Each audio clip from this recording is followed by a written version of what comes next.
And it's 7:01. So we'll start with the welcome. Thank you for everyone that is registered and that is participating in this evening's speaker series.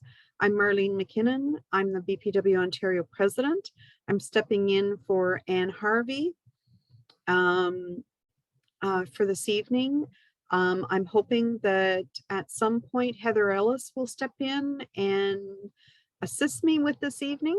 I just arrived. It was a last minute. Oh, did I hear Heather?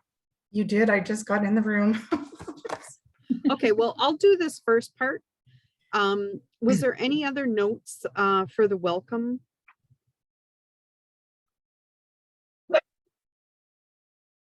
No?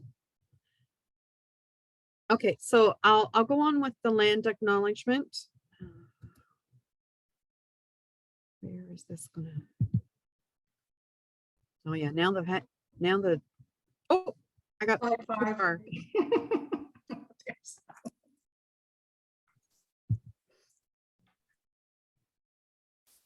And of course we have our lovely speaker on here.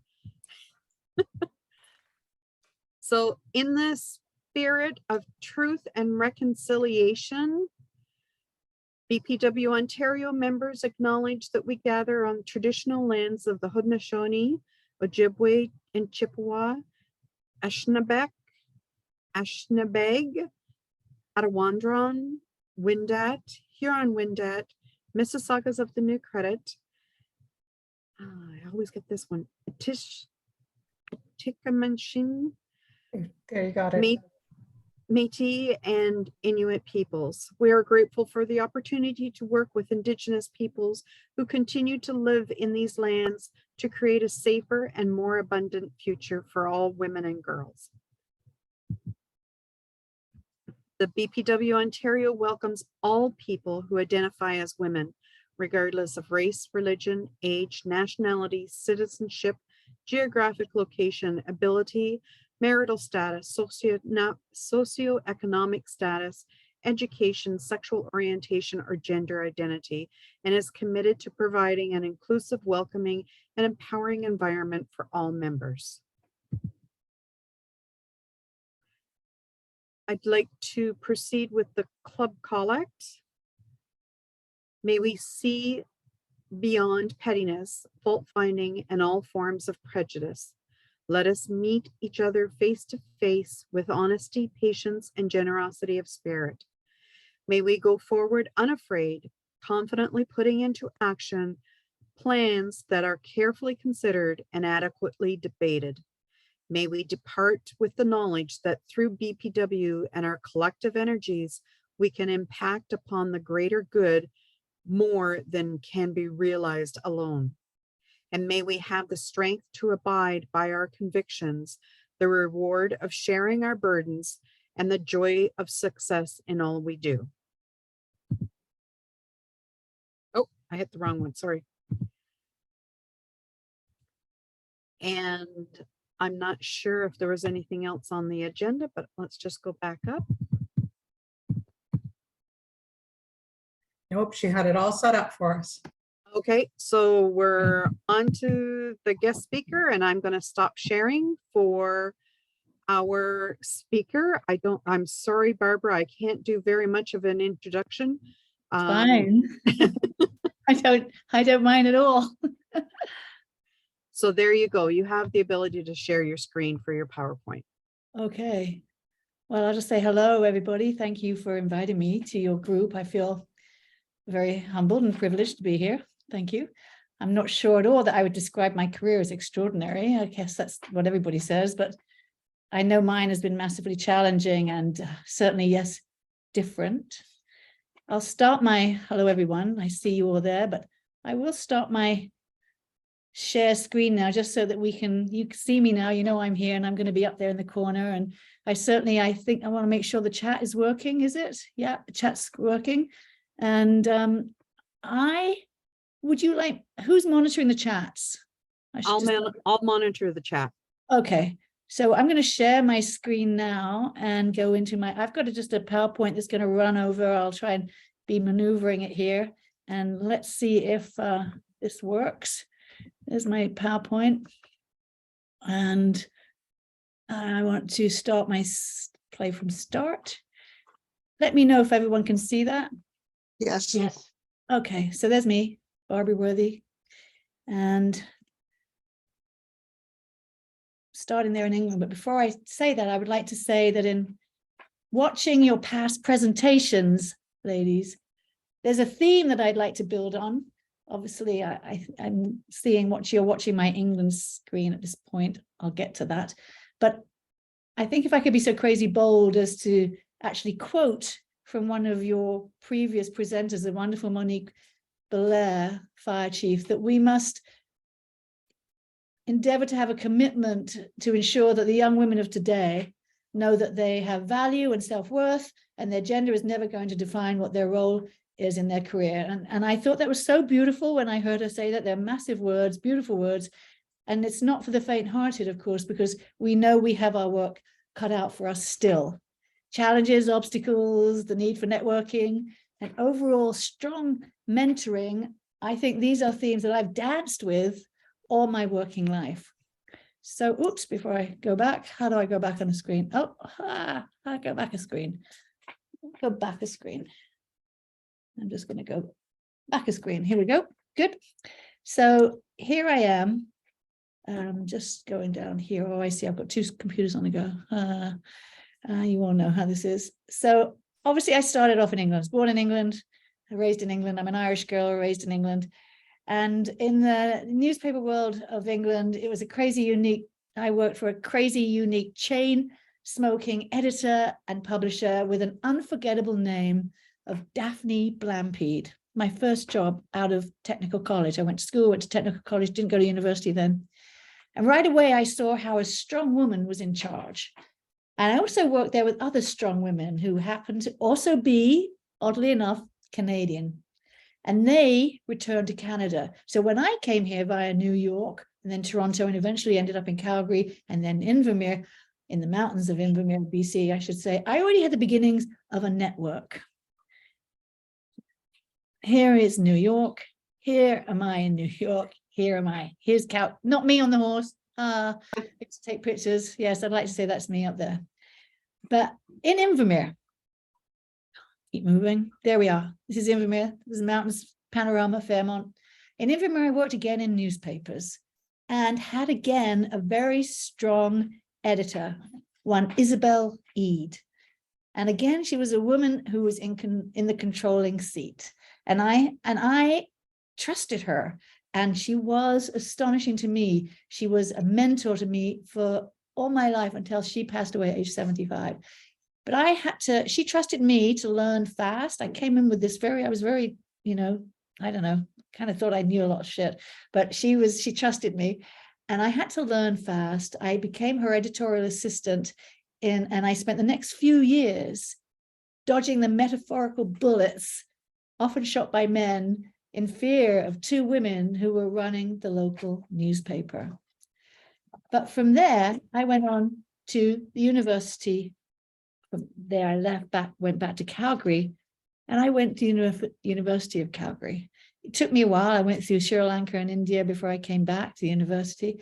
But I was taking a lot of night school classes, anthropology, archaeology from yet another crazy eccentric, Catherine Harrison, doctor. And I was being swept into the world of anthropology and archaeology. I went off on digs in California. And again, I thought that working with these strong women was the norm. They entered my life and they affected me. In Calgary, I went back to this university and I was studying theater and geography. And I was determined then to get work with CBC because I was a great lover of the BBC and I always saw myself working in broadcasting in some strange way. So I fell in love with CBC, but I also was in love with theater by this time. And so I wanted to work in both. So when I was at University of Calgary, I began this dance that was between theater, journalism, and the two blended together all my life and still do. I was very determined. I went to CBC News and I went to the bosses at CBC News, TV News, and I went there all the time to try to get work while I was in the university. and they were all men, and they were all white men. And this was in the days of tape. This is in the days where you spent, 23 hours out of 24 in the studio. And I would be there in the studio thoroughly enjoying myself. I got to play. This was actually in the University of Calgary as well. We had an old studio that I took over and learned how to use tape. And then I took my very, I was spunking, and when I know how to do this, I went to CBC and said, I want to work with you guys. Amazingly, I could get in through the doors of security, and I go to the office of the head of news. And I went there literally every week until I was really annoyed. I was really annoying them. I was very young, but I had an advantage. I was somewhat cute, I say with quotes. So they found me amusing, but I became quite annoying because I wouldn't stop. And after a while, the head of news in Calgary, John McCullough, gave me a job. And although I was in this university, I had this job. And the job was to tell stories. Anything I could tell had to be about women, had to be about babies, they told me. I could only write about babies and women, and I could only write about schools, and I could only write about the royals. No one else was allowed to do that, apparently. Everything else was forbidden to me. And the bosses, they weren't going to give me any great nurturing skills, because they also believed that men could be nurtured, but women couldn't. I was allowed to have this skill, but I had to jump in and be there, running, now you're in. Whereas the Isabels and the Daphne Blampies of the world, they gave me the chance to actually grow. These people were not going to give me the chance to grow. And hang on, I've lost it's not happening here. Hang on.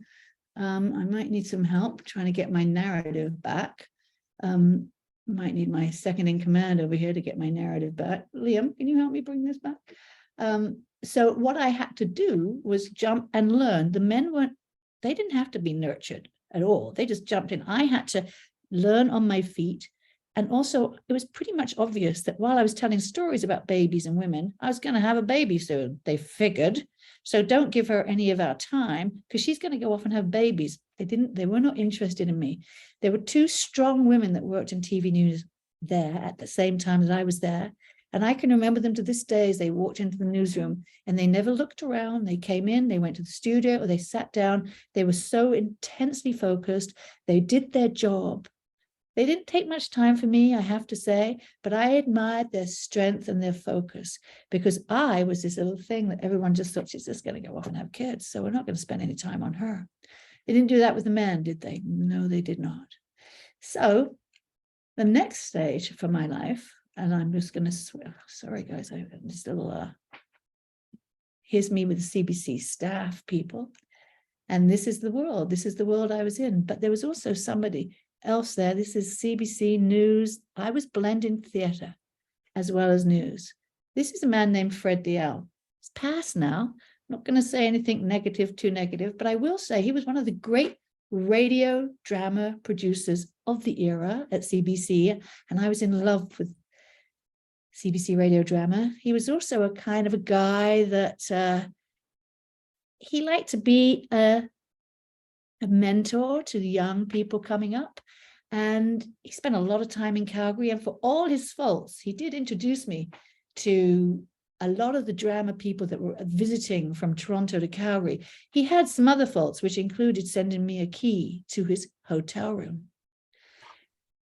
Yeah. Back in the day, this was considered pretty normal. But even so, I saw him in Calgary, and I didn't see him that many times. And I didn't see him in his hotel room. And I did see him in Toronto. And he did introduce me to people in Toronto, which I'll get to later.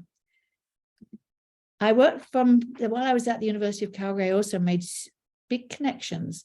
And you do network. I was networking, but I was finding it harder because I was in a man's world at the CBC studios. But back in the theatre land, back at the Alberta Theatre Projects, where I was also doing work on the side as well, I found women working there, not running the theatre, but there were women coming in to direct shows. And this is when networking starts to pay off, which I think we all have to be aware of. Because most companies, most theatre companies back then were run by men. And it was reported in the Globe and Mail actually last year that over the last decade, more women have been hired for leadership positions in Canadian theatre, and yet barriers and inequity still totally persist. And these challenges are really being conquered by ingenuity, creativity, and really by sheer guts. But here I am at Alberta Theatre Projects. And here's actually a picture. It was a Georgian theatre. It was a beautiful theatre. And lo and behold, some of the directors there were women. One of them was a woman named Denise Coffey. Another one was Susan Furley, amongst others. But they both offered me their time, and they both offered me mentoring time, which was so important. At the time, I didn't realize just how important, but you'll see as I go on just how important it was. I decided that I was going to audition because I was working in theatre. I was still doing news. I had my own radio show with a local radio company in Calgary, which I got a grant to do. I was running opening a Sunday morning show, but I was doing theatre at night. So the dualities. But I was going to audition. I decided I had to audition for the Shore Festival. The Shore Festival, run by Christopher Newton, was auditioning across the country, which is what they do every year. So I was auditioning myself. I was actually telling myself, I'm going to work, I'm going to do this. I was practicing, rehearsing. And while I was doing this at the Alberta Theatre Projects, one night on the stage, Denise Coffey came along and she watched me and she gave me some hints. And then she came back a couple of times and gave me more hints.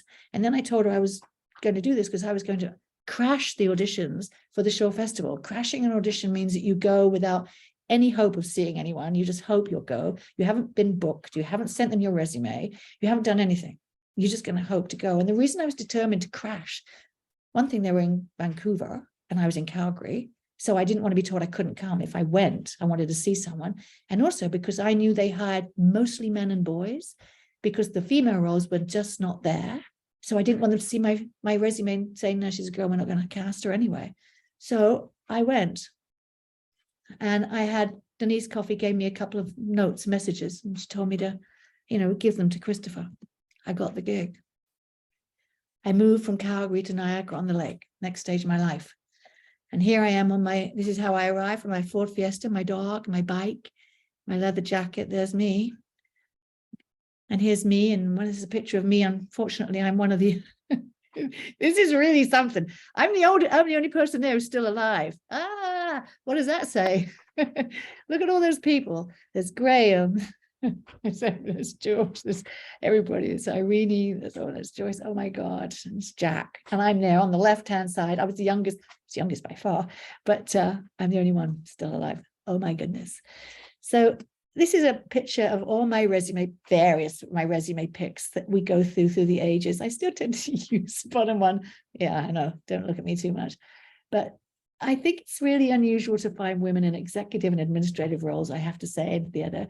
And it's true that we have to always work with artistic directors. When I got to the Shore Festival, I found out that I was actually in Denise Coffey's play. She was a director at the Shore Festival. I didn't put that together. And she had already figured out she wanted me in her show. So that working with her at the theatre company in Calgary gave me this whole thing. And the message I gave her to Christopher, she said, give to Christopher, was a coded message. So when I arrived in Niagara-on-the-Lake, I found out that I was acting in her show. But here's one of the quotes that I saw as well. It's been changing. The whole world in theatre has been changing dramatically in the last 10 years in the Globe and Mail. This is another one in the Globe and Mail. But a lot of theatre companies have always been run by men and handed off to other men. And historically, there are far more roles for men than for women. And female playwrights are not as produced as often as men. Same thing, actually. My friend Juliet Dunn, who runs the Niagara Jazz Festival, told me today that there's less than 30% of music festivals run by women. So here we are. Here's Jackie Maxwell on the right, and that's Christopher Newton. Changed my life. I adored him, became a personal friend over the years. When I was there at the festival, I married while I was in Niagara-on-the-Lake, and I became pregnant. And I was in Christopher's company at the time. I was the very first working actress at the Shore Festival to become pregnant while she was in the season. The very first one. And because of that, and I was already 35 at the time, so you know what that means, I had to go and have an amniocentesis at a certain date at a certain time. And I had to tell the production manager that I had to be in Hamilton as told by my doctors. So I said they might need to have an understudy on call. I was told by the Shore that the Shore Festival didn't get pregnant. I did. And you'll be at the show. I was doing a show by Pirandello, a playwright, and I was actually climbing a rope ladder at the time. I came back from Hamilton and went up that rope ladder, and everything's fine because that's the person you've seen helping me with this thing tonight is my 34-year-old son. So he's alive and well. But it was actually, I went to Christopher, complained, and everything started to change. Nobody had actually seen this could happen. It was a young company. Crew members had kids. One of my dear friends had 2 kids there, but not an actor, an actress at the time. But it changed. Christopher changed it. The next thing that changed was Jackie coming in, and suddenly we had female playwrights, we had female directors and female producers that took over the stage as well. They both changed everything. I became one of those directors and writers on Jackie's stage too. So we know that, you know, they both had their role to play, but my gosh, what a role to play. Here's me growing up in the theater, getting older and making sure that you start to see yourself as an older woman on stage, wrinkles and all. But acting took a backseat after a while. I went over to the CBC. Because I wanted to be a CBC producer full-time. And I had this credibility of being well known at the Shore Festival. So I went over there and I managed to get in. And I just went around because of the connections I made, believe it or not, with Fred DL, not his hotel key, just the connections I'd made. And I was able to work with superb engineers and other directors at the CBC and learn the craft of producing radio dramas in a much more heightened way than I had ever done in Calgary. But I was one of 3 radio drama producers in the country. And there were many, there were female producers working in the literary world at the show called Ideas, doing poetry, and of course in TV. But in radio drama, we were pretty limited. And so it was a very new experience. But the engineers, who were all men except for one woman, taught me about ears and taught me how to learn my ears. And I found they were the biggest team I had. And I felt like I could trust them. That was when the team of men and women working together with trust actually paid off. Interestingly, there was when the time came for my life at the CBC to end, it was about ageism, and also a female executive producer who was very challenged by me and my career there, and she dropped me without even a meeting, not even in person. And it was a really difficult time. But my series, I worked on the CBC, I worked with anything the Shore and Stratford produced. I produced all the Shore and Stratford stuff for a decade. And then I moved into a series called First Nations. Oh, here's pictures of the studio at CBC. This is what we did with all my wonderful engineers. That's a sound room, a dead room, as we call it, where sound is muffled and changed to whatever place you want. And here we are, studios, doing everything. Here's Jack Foley. He worked back in the 40s, and I wanted to be a female sound producer, sound effects producer for a while. That's what I really wanted to do. I wanted to be another him. They call it Foley when you add sound to movies. After this guy, his name Foley, is when you add the sound after.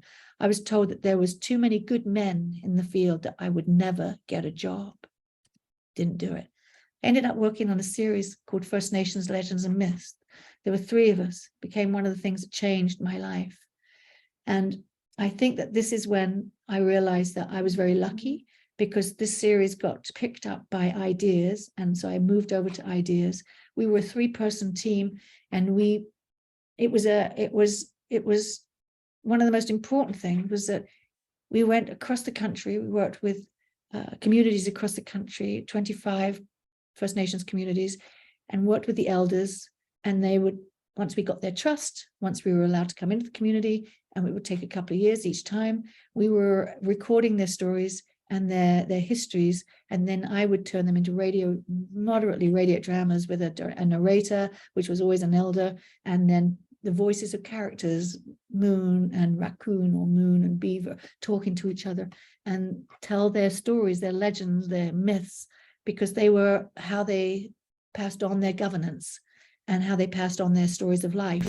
And at that point in the early 2000s, it still hadn't been documented. A lot of those stories hadn't been told because they'd stopped telling them. The elders, as the young people got older, they weren't telling them around the fire anymore. So the stories were being forgotten and they weren't being recorded. The only people that had gone in and recorded them were people that were recording them and then taking them away. We knew that taking them away was a negative thing. You had to keep them in the communities, and we worked with the elders to tell them in their language. And then we worked with translations and then handed everything back to them. But we would actually make radio dramas. I would say radio dramas because it was more about a narrative and a story being told for CBC's broadcast on a program called Ideas. And when that happened, we gained so much trust with the community that we did this for years, 7, 8 years. And I got to travel all over Canada with this. My son was in school in Iqaluit. We were very lucky, very humbled. It wouldn't happen today because I'm a white woman. It wouldn't happen. But we did it then. And because it was on Ideas, I wasn't cut because it wasn't radio drama. These are some of the people, these are the shows we work with the Inuit, we work with the Mushwa, we work with the Shuswap, we work with the Atachakup, we work with them El Masit and Haida, we work with the Mi'kmaq. We had amazing experiences, and the women were always the cultural liaisons. They shared their stories and they shared their histories with us, and they encouraged the men of the communities to work on these projects with us. I felt very safe in those communities. I felt that they trusted us, and we made the best of it. We made studios wherever we were. It wasn't always easy to hear their stories. We were hearing about truth and reconciliation in the residential schools, and we went through cemeteries. We didn't know yet what we were going to find out. We learned about the schools and we worked with them, and it was hard. And we showed them the scripts would work in their language. This is an example of a script in the Cree language, and then turned around and put in English again.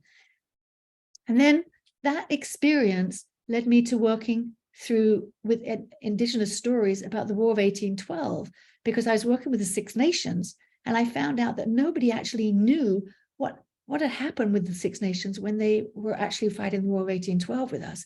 And I managed to get a grant, a $500,000 grant, as it turned out.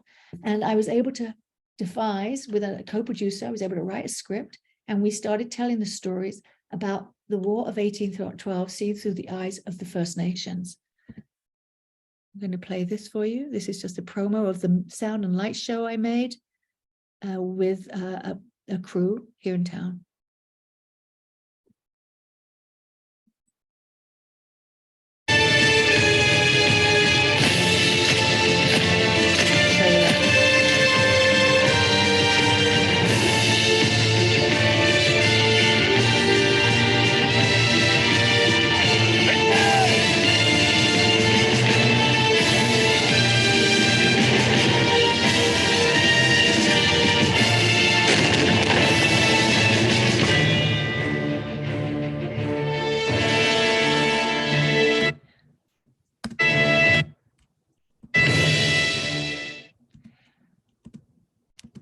I don't want to keep moving. Oh, sorry. Moving on.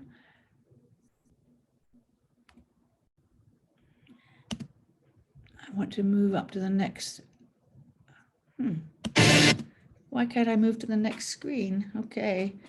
I might need my technical help, Liam. I might need my technical help here. Oh, there we go. So I toured the show, everything, time, just calm.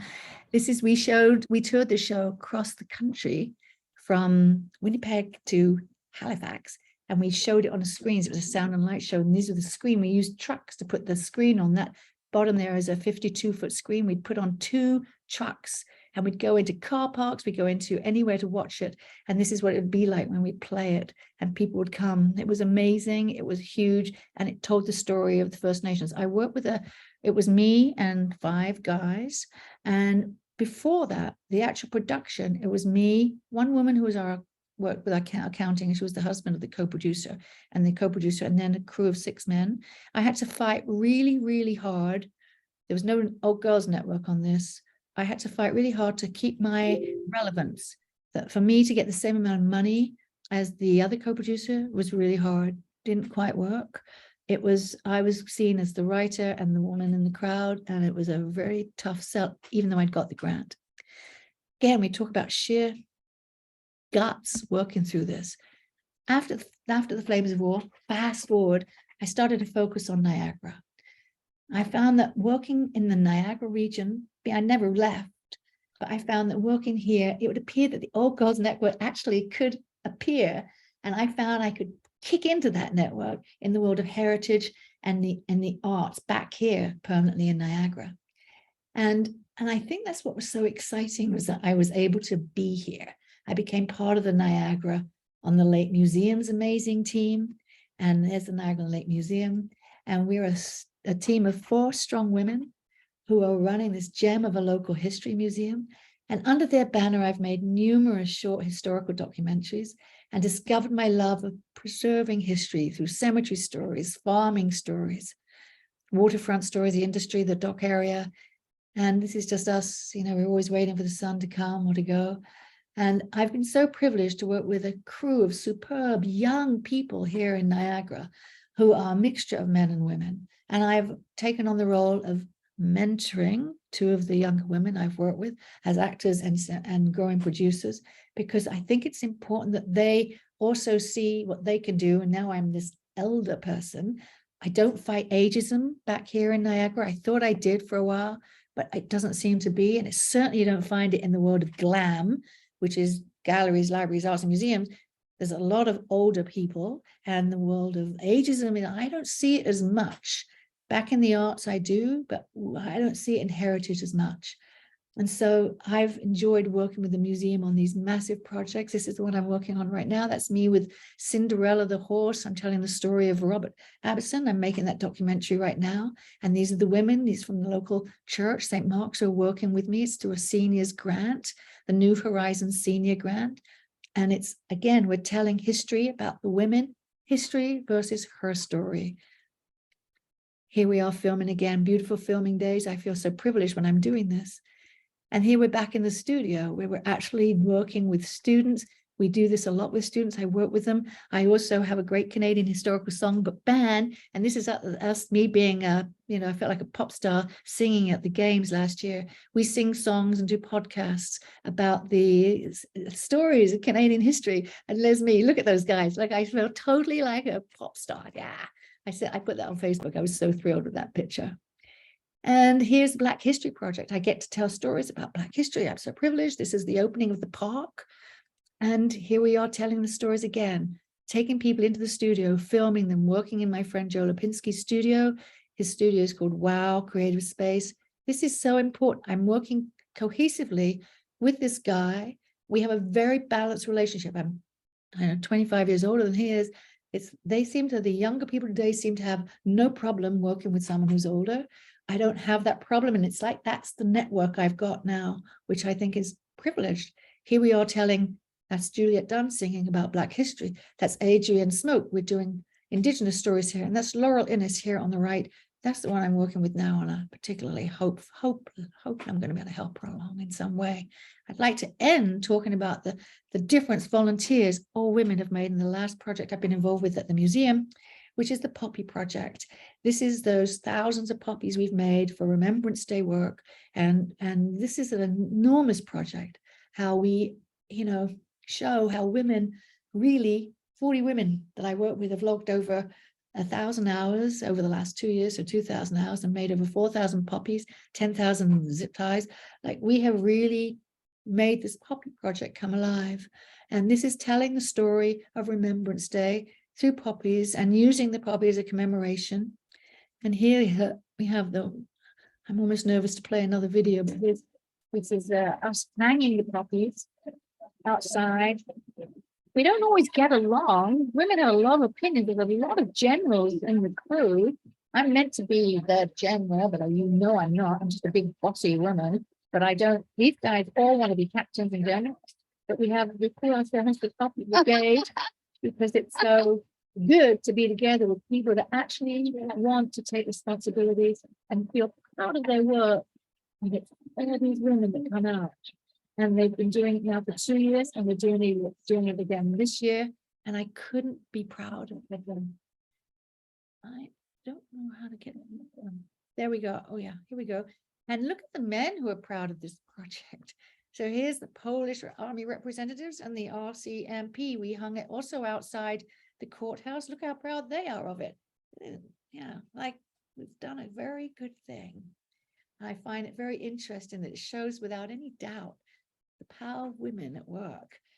We need more strong women, of course, in managerial roles, writing plays, in science. We need more women running festivals, theater companies, running for political office. And it's certainly happening, even though, well, it's scary for a lot of us, sometimes intimidating, but we must bring it all together. We have to bring it all together, the mentoring, the network, and the network maybe shifts a little, like it's shifted for me. It's not the old girls network, it's not the old boys network, which does exist, as we know. It's a mixture now, working with young people. And I think that's really important because the fight against ageism and sexism is ongoing. It hasn't gone away. So for me, shows me with my boss at the museum, strong boss, strong award. We were awarded the Niagara Region Biennial Award for outdoor art for the Poppy Project. And my last slide is showing 3 friends. That's Juliet Dunn in the middle, Patty Jameson, actress at the Shore Festival for 28 years, me.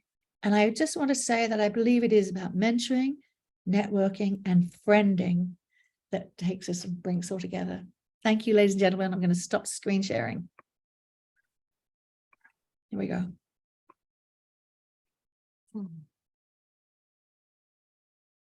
That was amazing. Yeah. Truly an amazing lifetime that you've had. Oh, thank you. Are you still seeing my screen or not? We're seeing you. Okay. Is there any questions that anybody has for Barbara? Well, I see Charlotte. Yeah. Well, a spectacular career. Thank you so much, Barbara, for sharing. My background's engineering, close to 50 now, and I struggled my whole career to find a woman. So most of my mentorship came through really genuine men, and that wasn't in the leadership roles.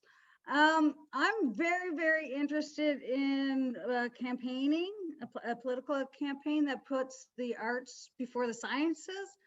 I say I could talk all day long on sustainability and policy changes around sexual harassment, but the arts are so much more graceful.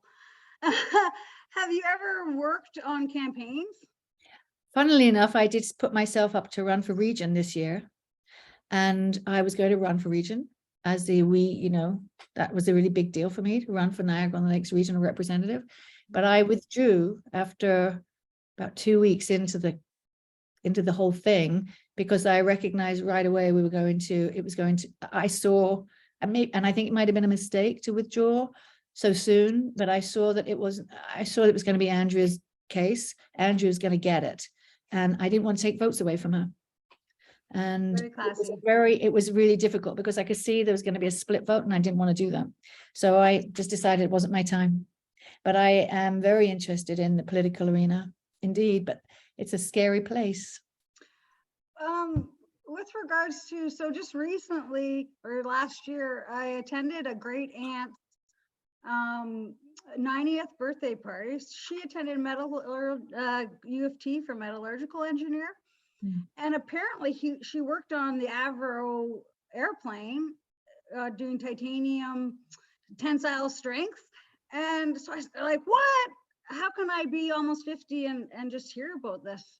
And I've been really challenged, at least in STEM, to open women up in a trusting way. It was,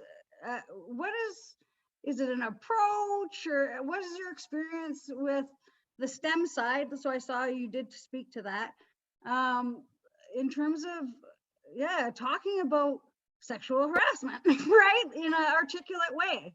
And the feedback I got on my aunt was that she was impeccable. And I said, I bet, like, she'd have to be, right, impeccable, like that's what women had to be. And so we definitely challenge leadership these days. But what is your thoughts on the STEM concept of, like, really, like, what do you think it is that's preventing women from speaking out openly? Like, so, you grew up in London, you had in your formative years very articulate women about, they'll just tell you how it is, very straightforward. Like, what do you think it is that that's challenging us in terms of connecting as mentors and mentoring? I think it's sometimes I think it's professional jealousy. And I worry about that. I think we should be celebrating ourselves Oh, a yeah. whole lot more. And I worry about that. And I see that as a bit of a barrier. And I still see a fear factor.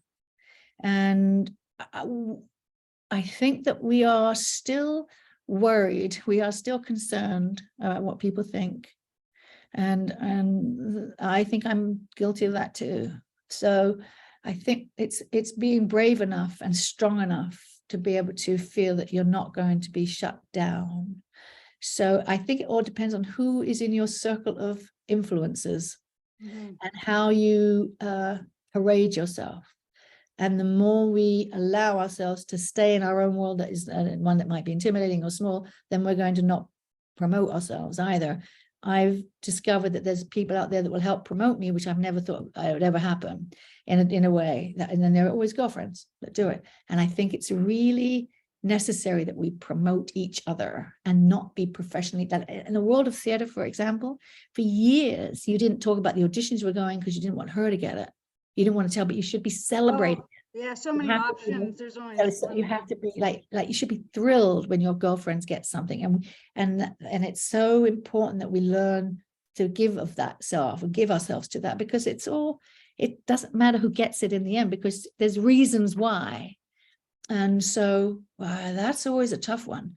And I do think that I see right now there's, like, for example, the Lord Cultural Institute, they just started, Lord Cultural Resources introduced a BIPOC scholarship for women in leadership roles to really get people of color, BIPOC, into the leadership roles that are there. They're built for it. They're meant to be there, but they haven't had the doors open. So now there's scholarship availability for them, but it's bent on always, it's meandered, it's all cultured around the idea of mentorship. It's not just give people a job and wait and see. It's like, me at the CBC in those early days, I landed on my feet because, you have to be original when you go with it. I did back then. I had to be original and fast-footed. Right now, there was no time to learn. Nobody's going to nurture me back then.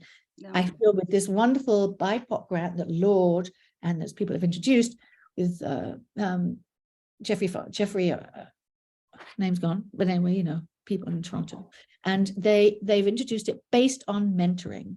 And I think that's really important, because mentoring, which I've heard in your previous presentations, it's really a key. We stand on the shoulders of those who have gone before us, and we have to acknowledge those shoulders. Can't hear you. You've gone muted. Yeah. I had corporate leadership, tell me I was a number, and that was a woman in that role. So I'm very much concerned that they're being groomed, right? To be misogynist, right? So that's the game. That's it's very interesting. It's a big concern for me. Especially I would be interested to know if anybody else here in the Zoom has experienced much ageism. I don't know how old anybody is in the group, can't tell. I have. Heather. What do we a couple of years to my age? Do men fight ageism as much? No. No. Not at all. No. Barbara, there's a comment from Carrie Andrews. She says, I think you've underestimated the extraordinary aspect of your career. Your career has been extraordinary and an example of not letting obstacles be a barrier. Thank you for sharing. I'm not sure if it's just, I'm not sure don't know how to answer that. It's almost about, I think I was just so lucky to land on my feet with strong women early in my career. It just didn't stop me. And I was so bored if I didn't do what I liked doing. And that was the key. I was bored. I didn't like it. I went to a typing pool. I lasted 4.5 days. Back then, 4.5 days. And I sat there and all I wanted to do was run the company. And I just walked out. I couldn't handle it. So there's a boredom and I can't, and I think that's what's always propelled me forward. But there's certainly, I like the Daphne Blampy. I've used her name in shows. What a name. And Isabel Eade. I mean, she was 5'10". She was strong. She worked as a photographer studio right after the war. And, she was astonishing. My mum worked at home, but she built sides of billiard tables at home. That's what she did. She called them her jigs. So she had a studio. My dad set her up a workshop at home. So she was building always. She was always hands-on. And my dad taught her everything about building. My dad was a builder. So she taught me how to change tires in my car. She taught me how to wallpaper, taught me how to paint. It was like a done deal. You just do it. And I think that I was just lucky that there wasn't any, wallflowers in my early years. I feel privileged for that. I think you were very, very fortunate that, given another generation back, that wouldn't have happened at all. No. Speak because of my age that, women, they were just passed by. And I had a promotion that I qualified for, highly qualified, but was passed by and given to a beginner male that I had trained simply because I was a woman and I was married, and they felt that I would get pregnant soon. And then, So, I felt that. But having said that, on Thursday, we're having our roundtable on the value of women. And you're going to be speaking there, and you're going to meet a lot of other women who feel the way you do about the fact that women need to acknowledge their own strength. Because if you didn't have that inner strength and that inner conviction, you wouldn't have taken advantage of these wonderful happenings that allowed you to go and move further on and become as amazing as you are. I think they'll also have to remember, as Charlotte said, when I went into radio drama and producing, there was 3 women in Canada who were drama producers. And like Charlotte, I used the men, the guys, they were my boys. And I learned so much. And I'm still friends with all of them. There was no professional jealousy, of course. They just wanted me to be the best I could because we were a team. And so that was really important. I can't say that I was ever hampered at the CBC, which I'll have to say on Thursday too, probably, except by this one executive producer who was a woman who wanted me gone. She succeeded. Thank you so much. It's Heather here. Charlotte's asked a quick question.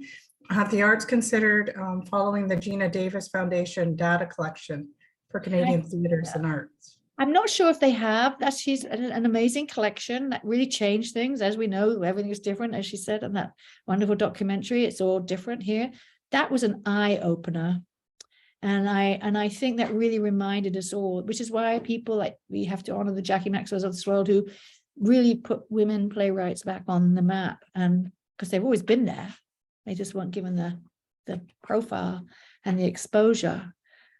But I don't know if they've done an actual, if the data has been compiled as much as her foundation did. It would be a really good thing to do.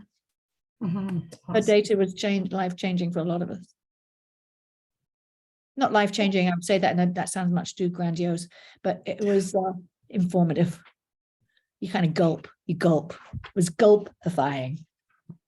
That's awesome. Excuse me, sorry, my throat. Apologize for that. Anyhow, thank you so much, Barbara. And now it's time to do our candle lighting ceremony, which is one of the highlights for me each year. And this is our opportunity to celebrate that we are part of an international organization. And so I'm going to see if this is going to cooperate because I have way too many things open. Okay, let's make this happen. Start. Where's the start slideshow? I think it says, there we go, start from the beginning. So as we all know, as members of BPW, Ontario, Canada, and International, that we celebrate once a year our sisterhood across the country or across the globe. And we have 107 countries that are represented in BPW, which is fascinating. So I'd like to, I hope this works. This is a message from Dr. Catherine Boshart, who is our president. Tell me it works. Yep. Hello,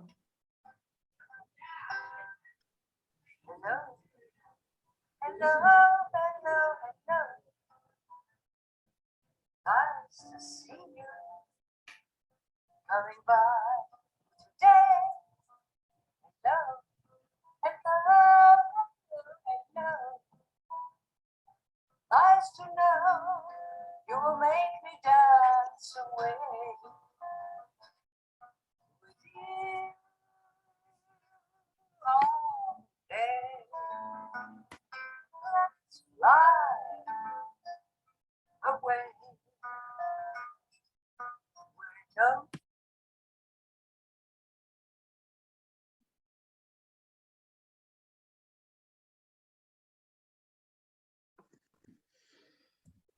Heather, it just muted. I can't hear it. Members of BPW Okay. International. Friendly hello of the singer Veronique Müller is introduction to my message to symbolize reaching out to you all friendship. I would like to thank you all for your generous gifts to our club in Chernihiv and to Ukrainian refugees in Europe. Your money has helped us to realize 4 projects and 1 immediate action through BPW International. 1 in Poland, 1 in Arad, Romania, 1 in Italy, and 1 in Madrid, Spain.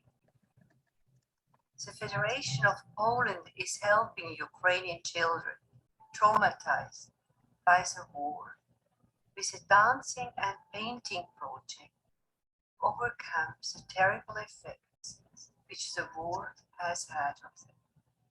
The club in Arad is giving refugees support to integrate into Romanian society for language lessons. Vidata Italy is giving 7 Ukrainian students the opportunity to continue their studies at Italian universities.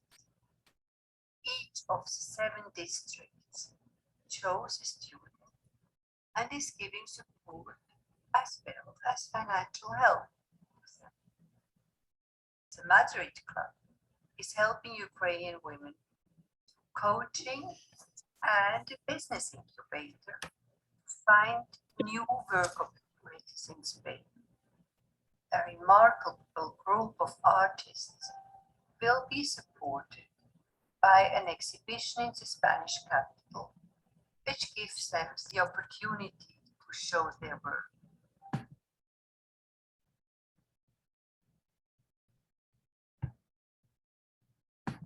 It's going. What's going on? It's not done. A consignment of most needed essential goods went directly to our club in Chernihiv and brought some relief. This will be continued as well as support to money to the institution in Lviv, which gives shelter to refugees leaving their country. Unfortunately, the war is by far not over. The infrastructure of Ukraine has been systematically destroyed, which makes it more difficult to survive in the country during the cold winter months. Please, don't forget Ukraine. The account for giving money is still open. There is a huge need, and we will concentrate in the next weeks on a delivery to our club and the hospital in Chernihiv. Thank you all for your generosity. Hello,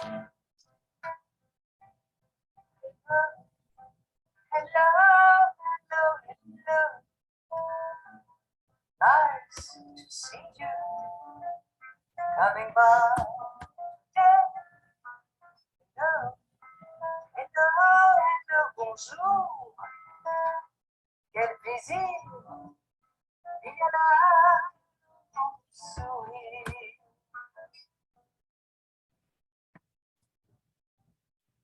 The situation regarding women's rights has become not only the decision of the Supreme Court in the USA to overturn the Roe versus Wade verdict, but also the situation of women in Afghanistan and the persecution of women in Iran show us how fragile women's rights are and how little it takes to overturn them.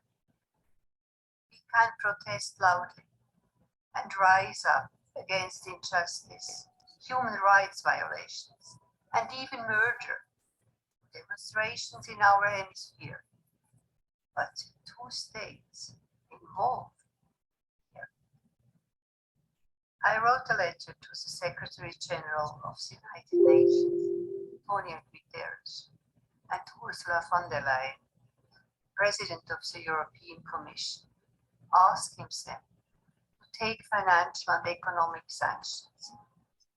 Among the NGO community was an initiative launched to advocate for the exclusion of Iran from the Commission on the Status of Women. Whom are we excluding there? One side, it is the state of Iran, but on the other side, it would also be an exclusion of all the human rights advocates in the country of Iran. We need to give these advocates a platform to be heard. To silence them means that Iran can act without control and without the knowledge of the world community.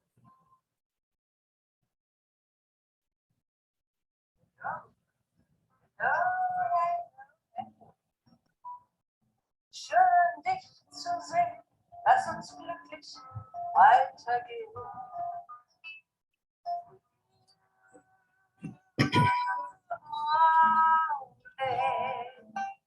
Let's fly far away, where no one will hurt the first event, and no one will hurt our ways. As you say, on another note, I would like to encourage you to register with our BPW directory and to create your international business card. At the moment, we are assessing whether we can add the provisions that each BPW member who registers also has the opportunity to advertise their own product. The database for our project now shows 296 projects led by BPW clubs, federations, and members. I was very proud to be able to add this list to our biannual report for our partner, Global Compact. If you have not yet registered, please do so in the near future. Both databases show the competency and skills of our members. They are also a point of reference to our sponsors. Thank you very much for your support. As you know, we have the protocol, which is the candle lighting ceremony. I would like to add to the existing one more candle for our sisters who are currently refugees or living in zones of war, disaster, or crisis. I wish you all a very successful, prosperous 2023. May you be healthy, happy, and full of energy. Best wishes, your international. Hello, hello, hello, hello. Yes, to see you coming by my way. All right. Gonna move that along. It was great. Here we go. All right. Oh, now I can't read this. We come together to participate. I can't read. Stop sharing. If you want me to read it, It's the first line I can't read. Yes, okay. please, We have Marnie. come together to participate in a special tribute to one of the world's most influential organizations, the International Federation of Business and Professional Women, which unites women around the world. Although its members speak in many languages and live in countries with differing traditions, they share the same determination of purpose. More than 85 years ago, BPW was founded by Dr. Lena Madison Phillips from the United States of America, and a few years later, she conceived the idea of the candle lighting ceremony. As we perform this ceremony, we will evoke historical memories, the many accomplishments, and celebrate today's achievements. The members of the United States of America made goodwill tours to Europe to share their interests and their beliefs with women of Europe. Through their efforts and influence, groups were organized in several countries. In 1930, women from 16 countries met in Geneva, where a long cherished dream, the forming of the International Federation, became a reality. The candles symbolize the ambitions and endeavors of dedicated women in every country around the world. Awesome. Using our combined abilities and strength, we renew our commitment for the attainment of the following objectives. 1, work for women, economic independence, equal opportunity, and representation in economic, civil, and political life. 2, encourage and support women and girls to develop their professional and leadership potential, undertake lifelong education and training, use their abilities for the benefit of others locally, nationally, and internationally. 3, advocate for the elimination of all discrimination against women, and B, for human rights and the use of gender-sensitive perspectives. Undertake worldwide networking and cooperation between business and professional women, nonprofit projects that help women gain economic independence, to present the views of business and professional women to international organizations and agencies, businesses, governments, and civil society. The founding federation, BPW International, includes Austria, Canada, France, Italy, United Kingdom, United States of America. Our affiliated members, oh boy, I can remember. Do you want me to do this? Sure, you can do that one, sure. Okay, affiliate federations include Argentina, Australia, Bahrain, Bangladesh, Belgium, Brazil, Cyprus, Ecuador, Egypt, Estonia, Finland, Germany, Ireland, Japan, Jordan, Korea, Kuwait, Lebanon, Mexico, Morocco, Nepal, New Zealand, Nigeria, Pakistan, Poland, Singapore, Spain, Sudan, Sweden, Switzerland, Taiwan, Thailand, and the United Arab Emirates. Affiliated clubs: Anguilla, American Samoa, Armenia, Barbados, Benin, Bermuda, Burkina Faso, Cameroon, Cayman Islands, Cote d'Ivoire, I think, Croatia, Czech Republic, Djibouti, the Dominican Republic of the Congo, Dominican Republic, Ethiopia, Georgia. Whoops, I can't see that last one. Ghana. Okay, thank you. Greece, Haiti, Hong Kong, Hungary, Iceland, India, Jamaica, Kenya, Latvia, Lithuania, Libya, Madagascar, Malaysia, Malta, Moldova, Mongolia, Netherlands, Norway, Panama, Peru, Romania, Romania, and then Russian Federation, Rwanda, St. Kitts, St. Martin, Senegal, Sierra Leone, South Africa, Sri Lanka, Tanzania, the Philippines, Tunisia, Turkey, Uganda, Ukraine, Yemen, and Zimbabwe. And just so you know, St. Kitts is actually Zambia. going to become an affiliated club. Sorry, the last one was Zambia, not Or Zimbabwe. Zambia. Yeah, I don't even know. I just said, sorry, I apologize. I was just excited about St. Kitts. I wanted to share that good news that they're actually, because Nevis is getting their own club. So that's exciting news.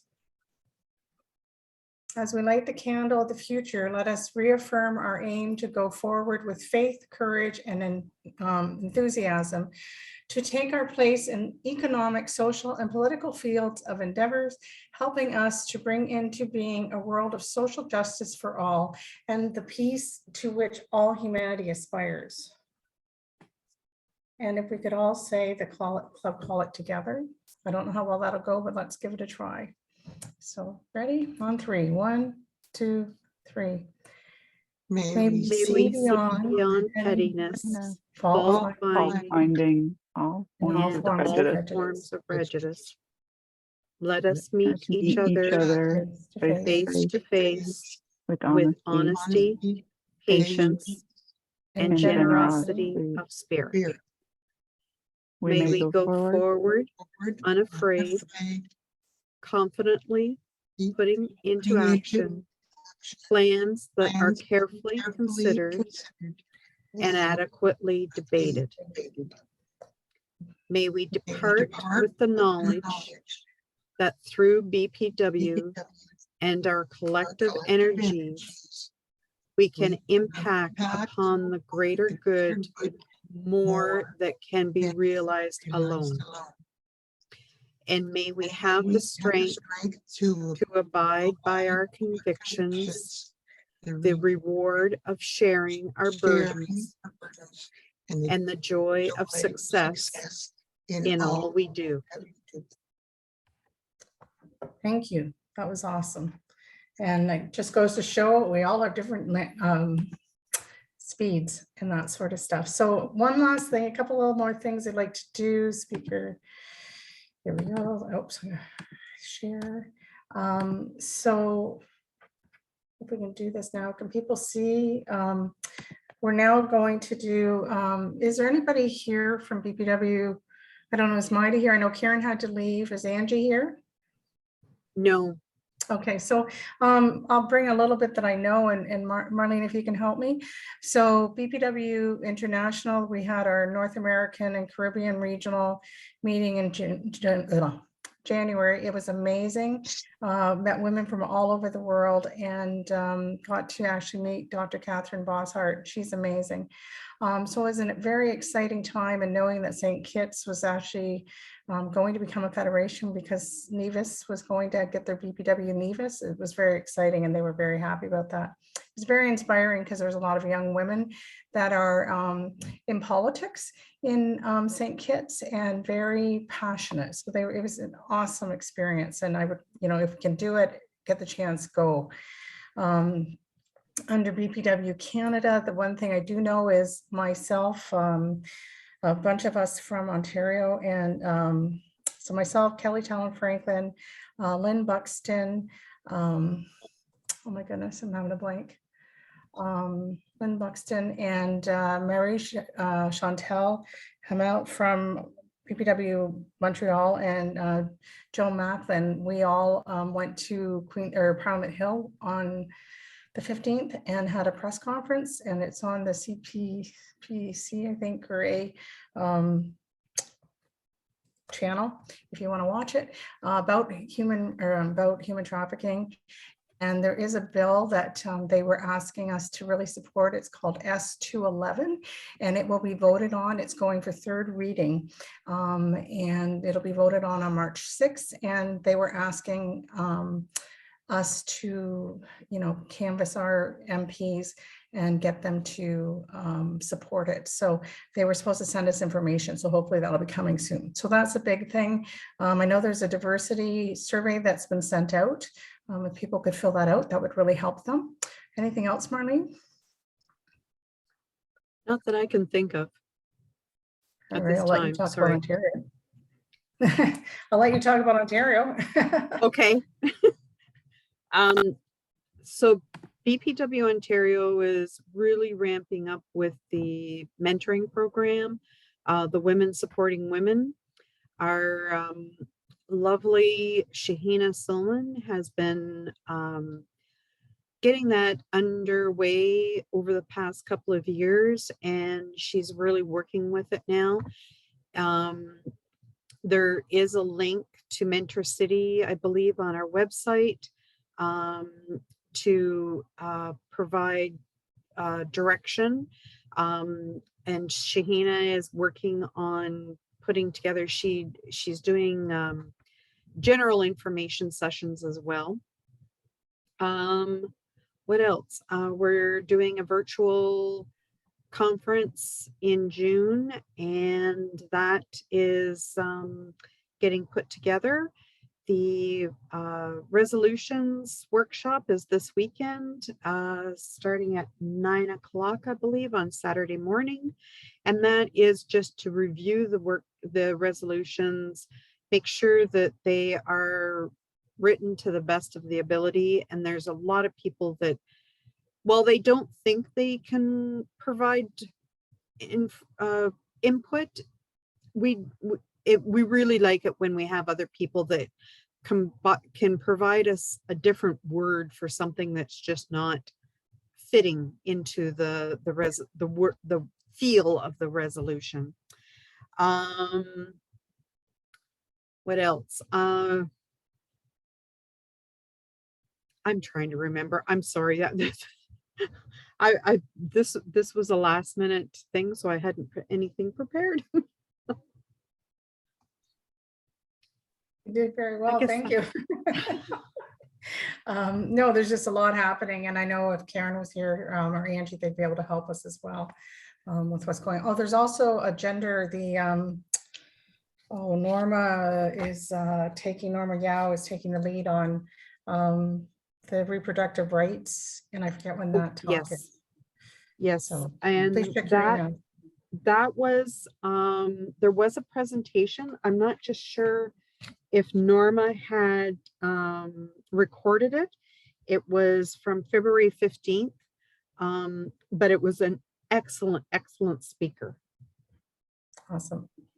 Thank you. So we'll have to look for that. So thank you, Marlene. All right, roundtable club updates. I'm trying to see, we've got Carrie here. Carrie, would you like to give us an update on Bowmanville, please? Sure.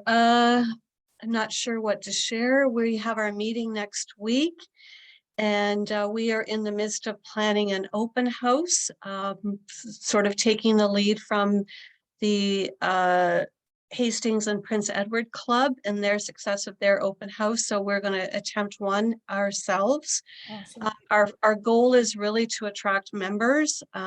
We really do want to build and grow, and we really need some new ideas in our club. So we actually are meeting in person next week, and surprisingly, we've got an excellent turnout. I think everyone's coming, and we couldn't get our room until 6:30, so we're meeting at 5 o'clock for drinks in advance at a bar. So it should be a very interesting evening, and I think that's why everybody's coming out, because it's going to be fun. I just want to add, not specific to Bowmanville, but I am on the mentoring program committee with Shahina and others. Jocelyn here is on this session as well, and she's part of the committee. But on March 4th, I believe it is, the mentoring committee is, March 2nd rather, the mentoring committee has organized sort of a session inviting members, club presidents in particular we'd like to see there, board members, committee chairs, looking at the mentoring program and what the program needs in order to be, BPW Ontario has invested a lot in the program, and we want the program to be sustainable and to grow and develop and be ongoing. And so we're looking for input to help guide what it is that the organization wants of the program and where we would like to take it and what the program needs for that. And I was so excited and happy to hear Barbara tonight talk about the role of mentoring in her career and how beneficial it was. I think we have a gem in the program, but it's, you know, we're early days and we need to build it. So just a little pitch for, please, if you can, attend that program and give us your input and help us guide where we take that program next. And I think that's about it for Bowmanville and mentoring committee from my perspective. Thank you. All right, Charlotte, do you want to tell us what's happening with London? You're muted. Thank you. Carrie, I just wanted to ask a quick question. I'm into that, the March 2nd. How is that invitation going around? Or is that just the club presidents? Good question. It's supposed to be going out to everyone, I believe, but I'm not sure who and when that's happening. So we can talk about that Okay, outside of this meeting. sure. Okay, good question. Charlotte, is there anything you'd like to share about what's happening in London? Oh, I'm just really, I went to that together against violence today. It was a day-long, just wonderful speakers and events coming out of both BPW and Ontario and London. And I don't know how I heard about this one. It was just Norma's regular advertisement, but I'm extremely engaged. And Awesome. so you're providing a lot of support for this solo woman. But London's great. We have a resolution that we have one woman putting a resolution through. I don't know where we're at with it on There's one gender-based that's gone to violence. Ontario. What's that? There's one that's gone to Ontario. Oh, yeah. Yes. So you have it. So we're working away, and I'm a big part. I do the resolutions with Colleen in Calgary and the mentorship. I just really want to support the mentorship side too. So Awesome. I'm kind of playing around on the big picture. Okay, thank you. Jocelyn, can you give us some highlights about Niagara Falls, please? The big event that we are diligently, I apologize for my voice, I have quite the cold, that we're working for is our Design Your Bag Bingo fundraiser, and the funds are going towards a community crew in support of Lunch for Kids. And so that's quite our major endeavor, and it's going to take place on May 19th. And so please subscribe to our newsletter from our website so that you can receive all the updates. And Nancy, would you again please talk about what's happening tomorrow evening, which is the roundtable? Actually, tomorrow evening is our monthly speaker meeting, yeah, and our right. candlelight ceremony. Yes. And that starts at 7, so everyone's invited to that. And then the following night, Thursday evening at 7 o'clock is our roundtable. This is roundtable number 4. Again, the topic is, and not because we can't think of anything else, but it's because this topic is so important and relevant on the value of women in the decision-making process, in the home, in the workplace, in the community, and in leadership. And once again, being the 4th one, I've chosen all different women again. Barbara Worthy will be one of our panelists. And I choose these women very carefully to get a good round view of different opinions and perspectives, but they're all women who are women who have achieved certain notoriety in achievements, and they're you'll hear it when you hear my introduction of each one. Their introductions, their bios are very, very impressive. So I choose these women very carefully to get a good perspective. Now we'll be doing another one. Again, it is free. I encourage non-members to come. I also encourage them to attend, because even though the market, so to speak, for this roundtable is for women to sit back and go, hey, yeah, you know, I have a value, whereas society through the generations have made women think that they are less than. So we want women to see that they truly have great value and great input in the different walks of life that we all participate in. And but we also would like to have males there to see what the women are truly going through. I know the last one had Kim Crater, and Kim is one of our political leaders in Niagara Falls, and he emailed me after and he said he was very touched. It's an emotional time for him to listen to these women talk about how they've been depersonalized, not given the opportunity to have their opinions and to have the opportunity to lead as opposed to just being followers. So that was really interesting to get the male perspective.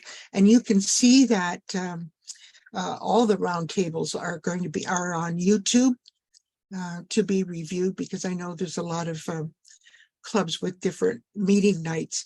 The next roundtable, number 5, I'm already planning that. And it's interesting because ageism is the next topic.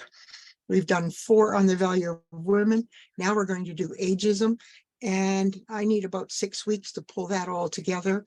So in the spring, we'll be doing another roundtable, but I hope that you'll come. It's free for everybody. Everybody is invited, non-members, men, women, anybody that you can get to come out and listen. And, you know, you might find that they might change your mind about some people might change their opinion by listening to these women, because they've got a lot of really good things to say, a lot of important points to make. And I'm hoping that that will help other women to recognize their own value. So now I'm going to shut up. Thank you, Nancy. That was Nancy. awesome. Thank you. That was awesome. Marlene, do you want to talk about Sault Ste. Marie, or are you still there, Marie? Yeah, I'm still here. Sault Ste. Marie is sort of at a standstill right now. The club is, because of COVID and the age of our members, we have not been meeting in person. And at this time, we haven't, I'll say the proverbial we, because I wasn't even in town for 2 months. So, but the proverbial we have not met. So we're trying to get that reorganized, because we do have a potential member that wants to join, and I'm trying to get things organized along with everything else to get a meeting together to welcome her at the for the May meeting. So I'm trying to get all that together as well. So it's a little bit of a challenge. But we can get through the challenges. We do that, don't we? Is Jennifer May Anderson still here? I don't want to touch my one thing because I'm afraid I'm going to mute everybody. I'm still here, but I don't. Wonderful, Jennifer. Would you like to talk about? I think that thank you, Carrie, for taking on the initiative of doing an open house. I think that our club found it very inspiring, even for the current club members, just to talk about what and hear about what other members have found inspiring about BPW and the different impact that BPW has had on people's lives. And we did garner some new members from that. And not even just that night, but as time has gone on, people that came to the open house continue to express interest in membership, and memberships trickle in. We have a couple of things coming up. Our big thing is our partnership with the United Nations in Canada Quinte branch. So that's a local branch to us of the United Nations in Canada. We're partnering on International Women's Day celebration, which is a dinner and a guest speaker. One of our local women recently received the Order of Canada for her efforts in legal aid and helping people of all genders in poverty, especially with housing and ODSP. So that I think will be an excellent evening. And I haven't had an update in a few days, but just before the weekend, we were at 115 tickets sold. So that's Over 140, I think. Are we now? Okay, I haven't had. I think that's it's over exciting. 140. So I'm going to have to get some words polished up for my remarks that evening, but I think that's going to be an excellent way for both the local United Nations branch as well as ourselves to get our names out there. The local United Nations branch was experiencing some of the same challenges that Marlene was just talking about, and our club certainly had, that COVID made membership retention challenging. So we're both hopeful that that will help. And I have to say kudos to the United Nations and Quinte branch for issuing an invitation to our local BPW club, recognizing that we do have that standing at United Nations, to come to their year-end celebration. 3 of our club members went, and that was a good, extension of friendship. And I think that this will be a great event, and that will lead hopefully to many more events in the future. And then for the first time in 3 years, on March 22nd, we will be installing members. I've been president for a couple of years now, and I haven't even been installed as a member. So I don't know if that's legal, and maybe you'll shut me down now and I'll have to stop doing things. Not a chance. But we have Heather, here's our opportunity. Let's do it now. Which one? Installer now? Okay. Yeah. We hereby install you, Jennifer May Anderson, as a member of BPW and BPW Hastings and Prince Edward. President. All those in favor? Aye. Oh, you got it. Aye. We have quorum. Done. So we're looking forward to that, and I think it's going to be a nice evening for the membership to get together in person. So I think that's pretty much our update, but things are blooming over here in Hastings and Prince Edward. Yeah, it is. Excellent. It's an exciting time, I have to tell you. Went through many years where it was hold on, and it's just the last few years, ironically during COVID, things have started to pick up, which is exciting. One last thing I'd like to mention, just so you know, BPW Ontario is co-hosting a breakfast tomorrow morning with MPPs at Queen's Park. That's why I'm in Toronto, and Kelly's on her way somewhere. That'll be Kelly, myself, Ann Harvey, Lynn Buxton, and I'm not sure, I think Maida and Savi Savar, who's a new member to London or Toronto, North Toronto, and I think Pauline Platt. There could be, as far as I know, that's who's going to be there, and representing BPW, which is exciting. So this is a great opportunity. We're not paying for it's being sponsored by an MPP, the breakfast. And so this is an exciting opportunity, and another opportunity to, showcase the hard work we've done with human trafficking awareness and to keep the pressure on the government, and also learn how to do really good networking. So that's one of the things I've got up my sleeve right now. So excited to be part of this, excited to represent BPW and that. So is Genevieve still here? I can't remember. Did she have to leave? Oh, I see. Raised your hand. Jocelyn? I wanted to mention that we have all of our meetings set for 2023 all the way to and including January 2024 this time. And we're going to be having our first in-person meeting at the end of June, so stay tuned for that. Oh, wow. We're actually having a local talk about human trafficking in the Niagara Peninsula. Oh, interesting. Keep me posted, please. Anyhow, is there anything else anyone wants to share? I just want to know how snowy is it, guys? Oops, looks like it's okay right now here. Anyhow, be safe tomorrow if you're driving in the crazy snow. I know Marlene knows how to do that, no problem. But for the rest of us, please be safe. Take care of yourselves. It's great to see you as always, and we'll bug you before you're ready. So cheers, have a great night and pleasant dreams, and don't cause trouble. That's my job, okay? Thank you for that. Bye, bye everybody. Yeah, wonderful. Bye-bye. Aye. Okey-dokey, smoky.